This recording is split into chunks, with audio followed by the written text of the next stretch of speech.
Hello विद्यार्थियों, आज हम लोग इस वीडियो के माध्यम से उन सारे प्रश्नों को देखेंगे जो कि आपके क्वेश्चन बैंक में दिया है।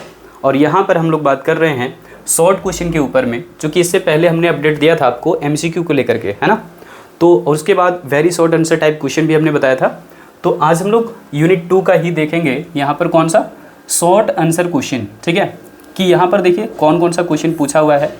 तो इसमें तो क्वेश्चन बहुत सारे हैं अन्य भी, लेकिन हम लोग यहाँ पर 2 क्वेश्चन के ऊपर बात करने वाले हैं। तो देखिए सबसे पहले क्या है, सीमांत उपयोगिता एवं कुल उपयोगिता के बीच संबंध कि टीयू एंड एमयू में कैसा रिलेशन है।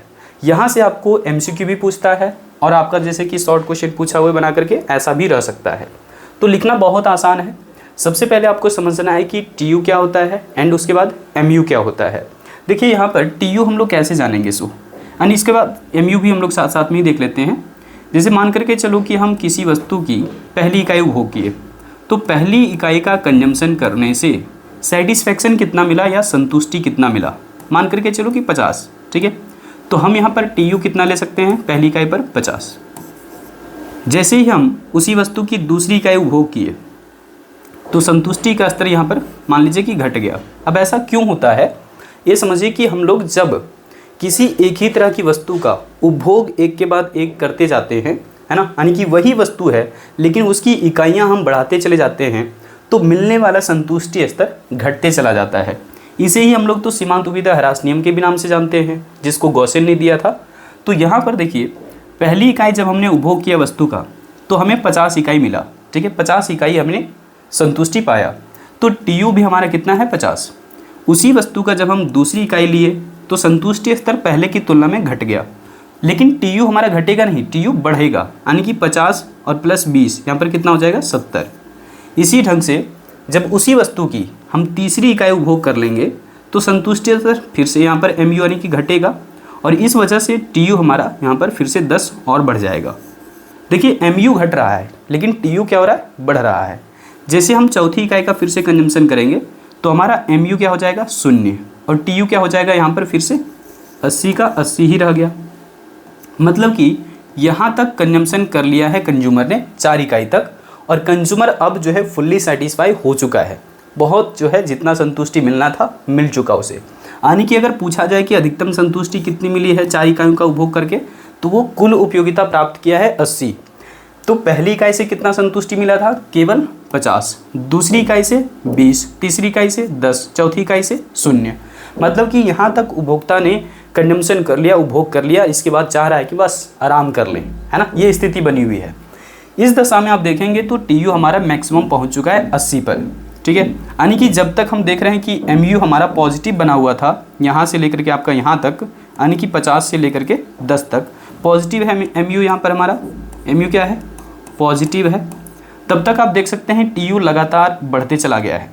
लेकिन अगर हम इसके बाद भी उपभोग की इकाई बढ़ाते हैं, ठीक है, तो होता क्या है, सो देखिए 5वीं इकाई का हमने उपभोग किया, यहाँ पर सीमांत उपयोगिता आपको माइनस में मिल सकता है, टीयू आपका अब बढ़ने के बजाय घट जाएगा। तो यही आपको रिलेशनशिप जानने हैं कि जब तक सीमांत उपयोगिता क्या था, पॉजिटिव, तब तक टीयू क्या हुआ, तो टीयू यहाँ पर देखिए लगातार बढ़ रहा था, 50 से हो गया 70, 70 से 80, 80 से यहाँ पर फिक्स देख सकते हैं 80। लेकिन ये जो यहाँ पर 80 यूटिल्स आपको सेटिस्फेक्शन दिख रहा है, ये तब दिख रहा है जब हम चौथी इकाई का कंजम्पशन किए और उससे हमें कुछ भी एक्स्ट्रा यूटिलिटी नहीं मिला, कुछ भी अतिरिक्त इकाई जो है यानी कि संतुष्टि नहीं मिला है। अब जैसे ही हम उपभोग की एक और अतिरिक्त इकाई लेते हैं, है ना, वस्तु की एक और इकाई हमने जो है कंज्यूम किया, तो यहाँ पर संतुष्टि हमारा माइनस में हो चुका है, जिस वजह से टीयू हमारा बढ़ने के बजाय घट चुका है। तो 3 संबंध कौन से आए, डायग्राम के जरिए देखिए यहाँ पे समझ में आ जाएगा आपको। तो पहला रिलेशन कौन सा बना, यहाँ पर आप देखेंगे एक्स एक्सिस पर हमने क्या लिखा हुआ है, यानी कि यहाँ पर देख सकते हैं क्या, वस्तु की इकाई, जिसे हम यहाँ पर लिखे हुए एन, तो आप एन भी लिख सकते हैं केवल, ठीक है। इधर आपका क्या है, उपयोगिता, जिसे आप कह सकते हैं सीमांत उपयोगिता भी, एन क्या, कुल उपयोगिता भी, दोनों इधर लिखा गया है, ठीक है। अब देख सकते हैं एमयू वाला जो लाइन है वो डाउनवर्ड स्लोपिंग है। यहाँ पर पहले जो है मैक्सिमम कंजम्पशन दिखा रहा है, एमयू यानी कि ज़्यादा है, जो कि यहाँ पर 50 था, उसके बाद कितना हो गया 20, यानी कि यहाँ पर देख सकते हैं पहले ज़्यादा था, इधर यूटिलिटी है ना, तो इतना संतुष्टि देखिए इतनी इकाई पर, ठीक है, यानी कि एक इकाई पर। जैसे ही उपभोग की मात्रा यहाँ पर 1 से किया गया 2, तो संतुष्टि स्तर क्या हुआ, थोड़ा सा घट गया। पहले की अपेक्षा देखो यहाँ पर क्या हुआ, घटा है। फिर जैसे ही और बढ़े और घट गया। इसी प्रकार से यहाँ पर आते आते हमारा जो MU है वो क्या हो चुका है, देख सकते हैं 0 हो चुका है, जो बता रहा है आपको डायग्राम में। और इसके बाद अगर कंजम्पशन किया गया मान लो यहाँ इस इकाई पर, तो सीमांत उपयोगिता इधर ऋणात्मक में चला जा रहा है, चूँकि हम लोग जानते हैं इस एक्सिस में हम लोग क्या जानते हैं, नेगेटिव साइन होता है। ठीक है, तो इस वजह से हम कह सकते हैं कि जैसे जैसे आप ज़्यादा इकाइयों का उपभोग करते जा रहे हैं, सीमांत उपयोगिता अब क्या हो रही है, घट रही है। लगातार इधर देख सकते हैं शुरुआत से ही घटती ही चली आई, लेकिन TU देखिए यहाँ से बढ़ कर के ऊपर जा रहा है और मैक्सिमम तक पहुँचने के बाद उसके बाद फिर घटने लगा, यानी कि TU इस पॉइंट पर क्या है, मैक्सिमम है। ठीक है, सो रिलेशनशिप आप समझ गए होंगे कि कौन कौन सा संबंध बना। यहाँ पर 3 संबंध निकल करके आया, आपको बताते हैं एक साथ में हम समराइज करके। ठीक है, शुरुआत में जब हमने उपभोग किया है ना, तो जब तक हमारा उपभोग की इकाई जो है लगातार 1 से 2, 2 से 3, 3 से 4, 4 से 5 कर रहे थे, तो हमारा MU क्या हो रहा था, MU हमारा घट रहा था, है ना। 50 से 20, 20 से यहाँ पर 10 मान लो, 10 के बाद 0, यहाँ पर मान लीजिए -10। TU क्या हो रहा था, TU आपका 50 है ना। 50 के बाद कितना है, ठीक है, 50 के बाद यहाँ पर 70, उसके बाद 80, फिर यहाँ पर 80 और उसके बाद फिर से 70, यानी कि आप देख सकते हैं MU यहाँ से यहाँ तक पॉजिटिव है बना हुआ। तो जब तक ये पॉजिटिव रहा तब तक TU क्या हुआ, बढ़ा। ये पहला है। ठीक है, दूसरा संबंध क्या निकल करके आया, जब MU हमारा क्या हो जाता है, MU बिकम्स 0, MU क्या हो जाता है 0, तो यहाँ पर TU देखिएगा, TU क्या है, मैक्सिमम पर है। TU जो है वो मैक्सिमम पर हो चुका है। लेकिन जैसे ही यहाँ पर देखिए MU क्या हुआ, नेगेटिव हुआ। MU क्या हो गया, नेगेटिव। ठीक है, तो TU क्या होने लगा, घटने लगा। ठीक है, तो यही 3 संबंध जो है आपको जानने थे। और जो ज़्यादा क्वेश्चन पूछा जाता है वो ये इस वाले केस में कि MU जब 0 होता है तो TU क्या होता है, मैक्सिमम होता है। पहला क्वेश्चन ये है। दूसरा, जब MU नेगेटिव हो जाता है तो TU घटने लगता है। यही 2 संबंध आपको ध्यान में रखने हैं, जो कि MCQ में भी आपको दिखेगा। तो चलिए इसको हम हटाते हैं और बढ़ते हैं आगे। तो पहला क्वेश्चन ये कंप्लीट हो चुका है। वही बात आप यहाँ पर पढ़ सकते हैं, बहुत स्पष्ट तरीके से लिखा हुआ है कि ऊपर के रेखा चित्र से क्या है, स्पष्ट है। पहला रिलेशन क्या बता रहा है कि जब कुल उपयोगिता बढ़ती है तब सीमांत उपयोगिता घटती है जरूर, लेकिन धनात्मक रहती है। यहाँ पर ध्यान रखिएगा, MU जो है वो क्या है, धनात्मक है, यानी कि पॉजिटिव है। घट जरूर रहा है, MU घट रहा है। 50 से 20, 20 से हमने दिखाया ना 10, तो घट जरूर रहा है, लेकिन क्या है, MU पॉजिटिव बना हुआ है। तब तक TU क्या हुआ, बढ़ा। ठीक है, पहला रिलेशन। दूसरा, MU जब हमारे यहाँ पर देख सकते हैं क्या हो गया, MU हमारा जब 0 होता है तो आप देख सकते हैं कुल उपयोगिता कहाँ पर पहुँच गया, अधिकतम पर पहुँच गया, यानी कि मैक्सिमम पर पहुँच गया है। ठीक है, तीसरी स्थिति क्या बन रही है कि जब कुल उपयोगिता घटने लगती है तो TU कब घटता है, तो जब सीमांत उपयोगिता का मान क्या हो जाता है, ऋणात्मक हो जाता है, नेगेटिव हो जाता है। ठीक है, 3 संबंध यही निकल करके आए। अब चलिए हम लोग देखते हैं इसका दूसरा क्वेश्चन कौन सा है। दूसरा क्वेश्चन बहुत ही शानदार है, यहाँ से आप तुरंत कंप्लीट कर लेंगे इसे। क्या कह रहा है कि घटती सीमांत उपयोगिता के नियम की व्याख्या करें, यानी कि law of diminishing marginal utility ही है ये। ठीक है, यानी कि जैसे जैसे हम किसी एक ही तरह की वस्तु का उपभोग बढ़ाते चले जाते हैं, मिलने वाला संतुष्टि स्तर घटते चला जाता है। और इस नियम को सबसे पहले दिया था गॉसिन ने, इसलिए इसे गॉसिन का पहला नियम भी कहेंगे हम लोग। सो देखिए क्वेश्चन, घटती सीमांत उपयोगिता के नियम की व्याख्या करने के लिए कह रहा है। तो यहाँ पर देखिए कैसे मेंशन करना है। सो यहाँ पर एक बात जरूर नोट कर लीजिएगा, यहाँ पर लिखा जाता है क्या, यदि अन्य बातें समान रहे तो। इसका मतलब क्या है कि ना ही उपभोक्ता का जो है यहाँ पर आदत बदल रहा है, ना ही उसका फैशन, ना ही रुचि। ठीक है, इसके अलावा ना ही कंज्यूमर का इनकम बदल रहा है, वस्तुओं के मूल्य भी स्थिर माने गए हैं। ठीक है, समय और मौसम भी स्थिर मान लिया गया है। ऐसा क्यों, क्योंकि समय और मौसम, उपभोक्ता की आय या फिर उपभोक्ता की आदत, फैशन और रुचि, ये सब सभी चीज़ें कहीं ना कहीं उपभोग को प्रभावित जरूर करेगा। यानी कि जो उपभोग है ना, वो जरूर प्रभावित होगा। कंज्यूमर या तो ज़्यादा उपभोग कर सकता है या फिर कम, ये सब चीज़ों की वजह से। इसलिए यहाँ पर इन चीज़ों को स्थिर रख लिया गया है, जैसे कि आप यहाँ पर देखेंगे भी। क्या है पहली चीज़, स्टेटमेंट समझिए कि घटती सीमांत उपयोगिता का नियम यह बतलाता है कि किसी एक दिए गए समय में उपभोक्ता क्या करता है, जब उपभोग करता है किसी वस्तु का अतिरिक्त इकाई एक के बाद एक ले रहा है, तो उसके अतिरिक्त इकाइयों के साथ प्रत्येक यानी कि अगली इकाइयों से क्या हो रहा है, सीमांत उपयोगिता घटती चली जाती है और इसी नियम को यहाँ पर हम सीमांत उपयोगिता ह्रास नियम कहते हैं। और चूंकि इस नियम को सबसे पहले दिया था गॉसिन ने, इसीलिए इस नियम को हम लोग गॉसिन का पहला नियम कहते हैं, यानी कि फर्स्ट लॉ ऑफ गॉसिन। ठीक है, यह देखिएगा उपभोग का सार्वभौमिक नियम कहलाता है, यानी कि ये बिल्कुल यूनिवर्सल बात है, हमेशा से ये चीज़ें लागू होता ही है। हम लोग देखते ही हैं कि लगातार अगर किसी तरह एक ही तरह की वस्तु का उपभोग किया जाए तो मिलने वाली संतुष्टि स्तर घटती चली जाती है और एक समय ऐसा भी आता है जब हम ऊब जाते हैं, उससे कहते हैं ना ऊब गए, है ना। तो यही है आपका सीमांत उपयोगिता ह्रास नियम, जिसे गॉसिन का पहला नियम कहते हैं, ध्यान रखिएगा। लेकिन गॉसिन का दूसरा नियम कौन सा है?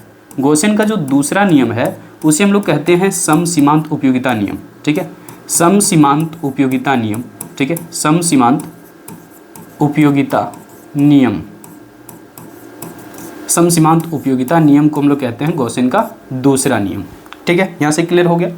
अब देखिए यहाँ पर मान्यताएं क्या क्या है, यानी कि कब ऐसा होता है कि हम जैसे जैसे उपभोग की मात्रा बढ़ाते जाएं मिलने वाली संतुष्टि स्तर घटेगी।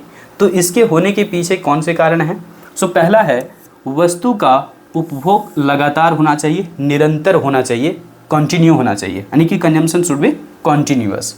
दूसरा देखिएगा, वस्तु के उपभोग की इकाइयों का आकार बहुत छोटा या बहुत बड़ा नहीं होना चाहिए, यानी कि एक स्टैंडर्ड यूनिट्स होना चाहिए। जैसे कि अगर हम लोगों को प्यास लगता है तो जनरली क्या करते हैं, ग्लास से पानी पी लेते हैं, ठीक है ना। आजकल तो बोतल के प्रयोग करने लगे हम लोग सीधे तौर पर, लेकिन सामान्य जो प्रयोग है वो हम लोग गिलास से जो है पानी पी लेते हैं। लेकिन अगर आपको बहुत तेज़ी से प्यास लगा हुआ है और आपको हम वो जो पॉली ड्रॉप ले आती है ना, उसे बूंद बूंद करके आपको दे रहे हैं, तो यहाँ पर क्या हो गया, जो सामान्य इकाई है उससे कहीं ना कहीं हम छोटे आकार में आपको यानी कि चीज़ें दे रहे हैं। तो आपको उस समय प्रत्येक अतिरिक्त बूंद के साथ, यानी कि पानी की प्रत्येक अतिरिक्त बूंद के साथ संतुष्टि घटेगा नहीं, बढ़ना शुरू हो जाएगा। तो इसीलिए यहाँ पर कहा गया है कि वस्तु के उपभोग की इकाइयों का आकार जो है ना तो बहुत छोटा होना चाहिए और ना ही बहुत बड़ा होना चाहिए, यानी कि एक स्टैंडर्ड साइज में होना चाहिए। अब रोटी जैसे कंजम्पशन हम लोग करते हैं तो रोटी का साइज़ जनरली हर एक घर में एक ही तरह से होता है ना। अब ऐसा थोड़े ना कोई कि बहुत छोटा बना देगा, है ना। तो ये जो है वो मजाक सा बन गया, यानी कि तो इस तरीके से हम लोग समझ गए कि वस्तु की सभी इकाइयाँ या फिर उसकी मात्रा एक समान होना जरूरी होता है। ठीक है, ये मान लिया गया है। और भी एजम्पशन क्या है, वस्तु की सभी इकाइयाँ जो है समरूप हों। ठीक है, ऐसा नहीं कि एक जो है आपने रोटी मान लीजिए कि कंजम्पशन करने की बात है तो एक रोटी इतना बड़ा बनाया है और दूसरी रोटी छोटा तैयार कर दिया, तीसरा जो है बहुत बड़ा तैयार कर दिया। इस तरीके से इकाइयाँ अलग अलग नहीं होनी चाहिए। वस्तु की सभी जो इकाइयाँ हैं समरूप होनी चाहिए, एक जैसा होना चाहिए, होमोजीनियस होना चाहिए कह सकते हैं। चलिए आगे बढ़ते हैं इसमें। और भी इसके एजम्पशन है, जैसे कंज्यूमर का बिहेवियर में बदलाव नहीं आना चाहिए। ठीक है, या फिर कह सकते हैं कि उपभोक्ता की आदत, फैशन और रुचि में परिवर्तन नहीं होना चाहिए। ठीक है, तो यहाँ पर देखिए और भी एजम्पशंस हैं। अगला एजम्पशन क्या कह रहा है कि स्थानापन्न वस्तु का मूल्य स्थिर हो। स्थानापन्न मतलब क्या, अगर हम जो है मान लीजिए कि चाय का कंजम्पशन कर रहे हैं तो चाय के साथ में जो दूसरी वस्तु होती है कॉफ़ी, तो चाय और कॉफ़ी में बहुत ज़्यादा हम अंतर नहीं समझ सकते, है ना, इकोनॉमिक्स के अनुसार कह रहे हैं। तो यहाँ पर उसे हम कहेंगे एक दूसरे का क्या है, वो सब्स्टिट्यूट गुड्स है, स्थानापन्न वस्तु है या प्रतिस्थापक वस्तु है। तो इस तरह की वस्तुओं का मूल्य क्या होना चाहिए, स्थिर होना चाहिए। ऐसा नहीं कि उसके मूल्य जो है बहुत कम हो गए, यानी कि चाय आपको 5 रुपये के हिसाब से जो है प्रति कप मिल जाता है अगर, और जो है कॉफ़ी अभी वैसे 10 रुपये के हिसाब से है, और कॉफ़ी का जो है प्राइस मान लीजिए कि घट गया, ठीक है, मान करके चलिए कि ये 2 रुपये या 5 रुपये के हिसाब से मिलने लगा, तो यानी कि लोग चाय पीने छोड़ देंगे उस समय। ठीक है, यानी कि कंजम्पशन फिर कंटिन्यूअस होगा कहाँ, समझ पा रहे हैं या नहीं, मतलब कंजम्पशन ब्रेक हो जाएगा कहीं ना कहीं। तो इसलिए यहाँ पर कहा है कि स्थानापन्न वस्तु का जो मूल्य है वो भी स्थिर होना चाहिए। नेक्स्ट क्या है कि उपभोक्ता की आदत, फैशन और रुचि में कोई परिवर्तन नहीं होना चाहिए, एकदम सामान्य स्थिति होना चाहिए। ऐसा भी नहीं कि कंज्यूमर जो है वो कंजम्पशन करते करते पागल हो गया है। तो इस तरीके से सीमांत उपयोगिता ह्रास नियम लागू होने के लिए जरूरी है कि उपभोक्ता की आदत, फैशन और रुचि एक समान हो। और नेक्स्ट यहाँ पर एजम्पशन क्या है, क्योंकि उपभोक्ता की आय में कोई परिवर्तन नहीं होना चाहिए। कंज्यूमर का इनकम अगर बदल जाएगा तो उसका मन भी बदल जाता है ना। अगर अभी जो है मान करके चलिए कि समोसे कंजम्पशन करने के लिए बैठा हुआ है, तो आगे चल करके फिर कहेगा कि नहीं हम रसगुल्ले भी कंजम्पशन करेंगे, हमें तो दूसरी अन्य वस्तुएं भी चाहिए। तो इस तरीके से उपभोक्ता का आय बढ़ने पर या घटने पर वो कंजम्पशन लेवल को बढ़ा या घटा सकता है। सो यहाँ पर ये सभी मान्यताएं आपको समझ में आ गया होगा, यानी कि ये सब सभी जो है वो मान्यताएं जो हैं यहाँ पर, ये सब सभी को स्थिर रखना है। और तब जा करके हम किसी वस्तु की एक के बाद एक कंजम्पशन बढ़ाएंगे तो हमारा जो है वो मार्जिनल यूटिलिटी घटेगा, यानी कि सीमांत उपयोगिता घटेगा प्रत्येक अतिरिक्त इकाइयों के साथ साथ। अब यहाँ पर देखिए हम डायग्राम में कैसे उन चीज़ों को दिखा सकते हैं। एक साइड में आपको लेना है वस्तु की इकाइयाँ और दूसरे साइड में क्या लेना है, सीमांत उपयोगिता यानी कि मार्जिनल यूटिलिटी। तो यहाँ पर देखिए पहली इकाई का जब उपभोग किया गया है, संतुष्टि का स्तर कितना दिखाया गया है 50। फिर वही वस्तु का दूसरी इकाई लिया गया है, वस्तु बदला नहीं, वही वस्तु है, शेप साइज अभी जितना भी मैंने एजम्पशन लिया था सब आपको याद ही है। तो यहाँ पर वही वस्तु की दूसरी इकाई लिया गया है, तो संतुष्टि हो गया हमारा 40। पहले से मिल रहा था 50 और बाद में मिल रहा है 40। इसका मतलब उपयोगिता जो है वो आवश्यकता की तीव्रता पर निर्भर करती है।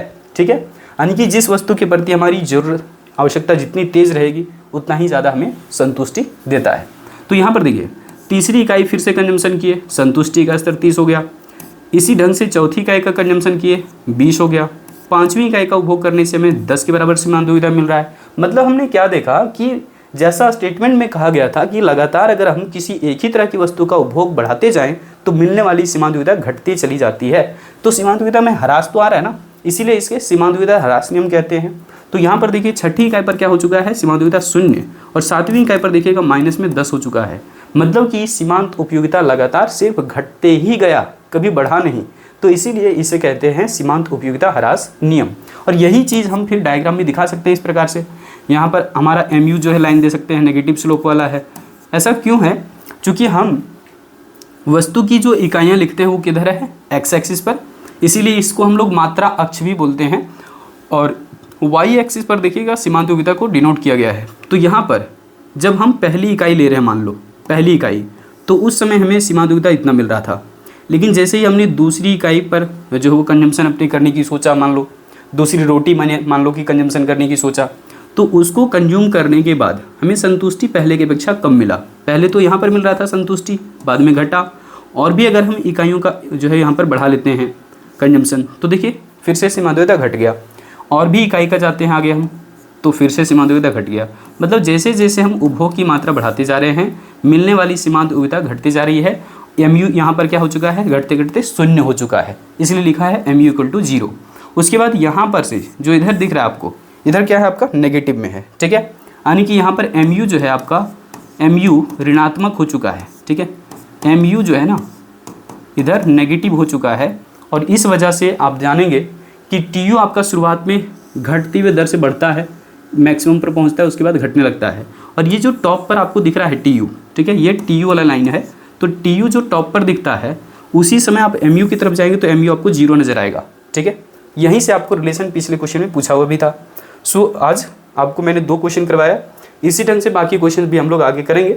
ठीक है, आज रखते हैं इस वीडियो में इतना ही, और मिलेंगे जब हम लोग आगे क्लास में, तो बाकी के क्वेश्चंस पर भी हम डिस्कशन जरूर करेंगे। और हाँ, प्लेलिस्ट में इससे पहले बहुत सारी वीडियोस जो हैं पड़े हुए हैं, जाकर के देखिए अगर आप ही अब तक नहीं देखा है। और सिलेबस वगैरह का पूरा जो है वीडियो दिया हुआ है, उसमें जाकर के समझिए, क्योंकि अभी जो टाइम है आप लोगों के लिए बहुत इंपॉर्टेंट है। प्लेलिस्ट में जितनी भी वीडियो हैं कवर करिए। ठीक है, और फिर से हम लोग आगे बढ़ेंगे इसमें। संभव हो सके तो अपने दोस्तों को भी ज़रूर शेयर करिएगा वीडियोज़। और कैसा लगा कमेंट में ज़रूर बताना एक बार जाकर के। ठीक है, कि एक्सप्लेनेशन आप लोगों को कैसा लग रहा है। और बाकी सब्जेक्ट के वीडियोज़ भी हमारे चैनल पर पड़े हुए हैं, तो जाकर के चेकआउट करिए।